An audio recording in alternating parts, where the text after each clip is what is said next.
18-2900-070 Program Studi Manajemen Keuangan Syariah Kampus IAIN Parepare. Adapun tujuan saya membuat video ini untuk memenuhi tugas akhir semester mata kuliah Manajemen Keuangan Syariah dengan dosen pengampu Ibu Sri Wahyuni Nur SEMAK. Adapun materi yang saya bawakan di video ini yaitu analisis rasio keuangan. Pembahasan pertama yaitu definisi analisis rasio keuangan. Pertama, kita harus mengetahui apa itu rasio. Ya, rasio adalah alat yang dapat digunakan untuk menjelaskan hubungan antara dua macam angka atau data finansial. Sedangkan analisis rasio keuangan adalah analisis yang digunakan dengan menghubungkan berbagai perkiraan yang terdapat pada laporan keuangan dalam bentuk rasio keuangan. Adapun manfaat dan kegunaan analisis rasio keuangan. Rasio keuangan dapat digunakan untuk mengevaluasi kondisi keuangan perusahaan dan kinerjanya. Dengan membandingkan rasio keuangan perusahaan dari tahun ke tahun, dapat dipelajari komposisi perusahaan dan dapat ditentukan apakah terdapat kenaikan atau penurunan kondisi dan kinerja perusahaan selama waktu tersebut. Selain itu, dengan membandingkan rasio keuangan terdapat perusahaan lainnya yang sejenis atau terhadap rata-rata industri, dapat membantu mengidentifikasi adanya penyimpangan. Analisis rasio keuangan pada umumnya digunakan oleh 3 kelompok utama pemakai laporan keuangan, yaitu 1. Manajer yang menerapkan rasio untuk membantu menganalisis, mengendalikan, dan kemudian meningkatkan operasi perusahaan. 2.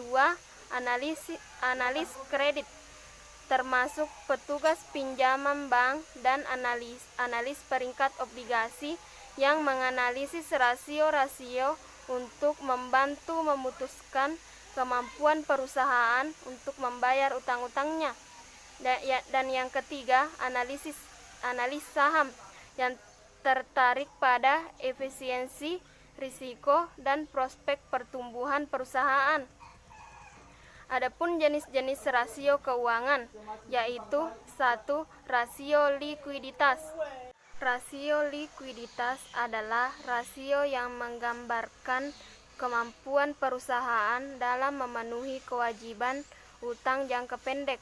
Artinya, apabila perusahaan ditagih, perusahaan akan mampu memenuhi utang tersebut, terutama utang yang sudah jatuh tempo. Adapun jenis-jenis rasio likuiditas. 1. Rasio lancar atau current ratio. Rasio yang mengukur kemampuan perusahaan dalam memenuhi kewajiban jangka pendek atau utang yang segera jatuh tempo pada saat ditagih secara keseluruhan. Dengan rumus current ratio sama dengan aktiva lancar dibagi utang lancar. 2. Rasio cepat atau quick ratio.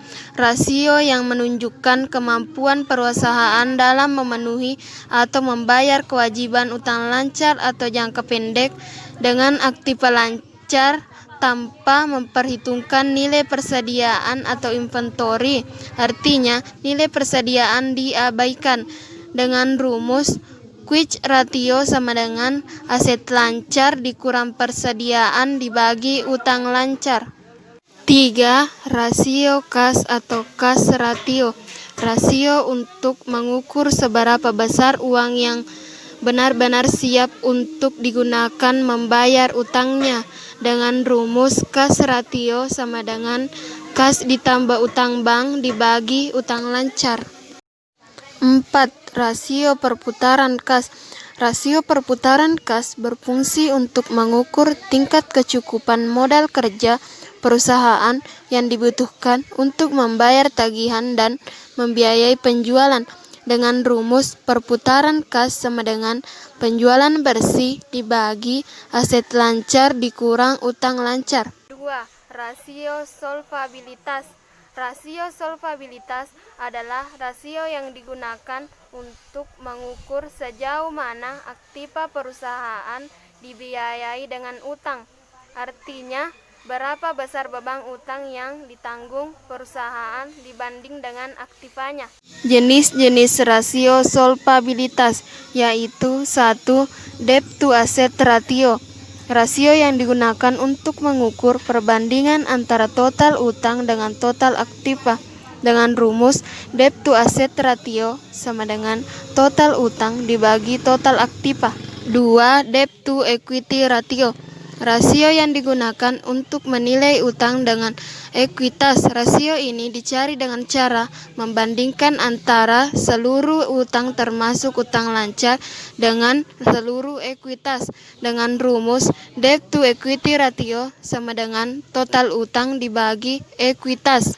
3. Long term debt to equity ratio adalah rasio antara utang jangka panjang dengan modal sendiri dengan rumus long term debt to equity ratio sama dengan total utang jangka panjang dibagi total modal. 4.